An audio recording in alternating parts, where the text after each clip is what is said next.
এই দুনিয়াতে মানুষের যত পেরেশানি, মানে যত কষ্ট, দুঃখ, দুর্দশা, এর অন্যতম প্রধান কারণ হচ্ছে টেনশন। কিসের টেনশন? রিজিকের টেনশন, চাকরির টেনশন, ব্যবসার টেনশন, আহাল পরিবারের টেনশন, স্ত্রী সন্তান, ভবিষ্যতে কি করব।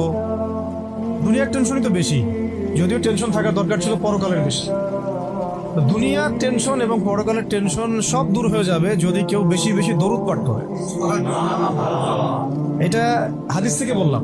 আর গোনা, আমল নামায় যে গোনাগুলো আছে এগুলো মিটে যাবে যদি কেউ বেশি বেশি দরুদ পাঠ করে।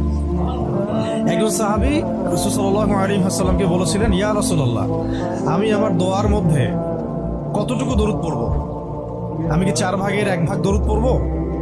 নবীজি বলেছেন সাল্লাল্লাহু আলাইহি ওয়াসাল্লাম, তুমি পড়তে পারো, চাইলে আরো বাড়াতে পারো, বাড়ালে তোমার জন্য উত্তম। ইয়া রাসূলুল্লাহ, আমি কি তাহলে 3/1 দরুদ পড়বো আর 2 দোয়া করব?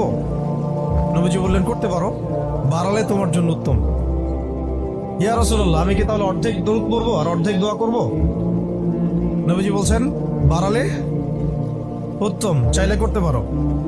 ইয়া রাসূলুল্লাহ, আমি কি তাহলে আমার পুরো দোয়াটাই শুধু দরুদই পড়বো আপনার উপরে? তখন নবী সাল্লাল্লাহু আলাইহি ওয়াসাল্লাম বললেন, যদি তুমি এটা করতে পারো তাহলে তোমার কোনো গুনাহ থাকবে না, কোনো দুশ্চিন্তাও থাকবে না।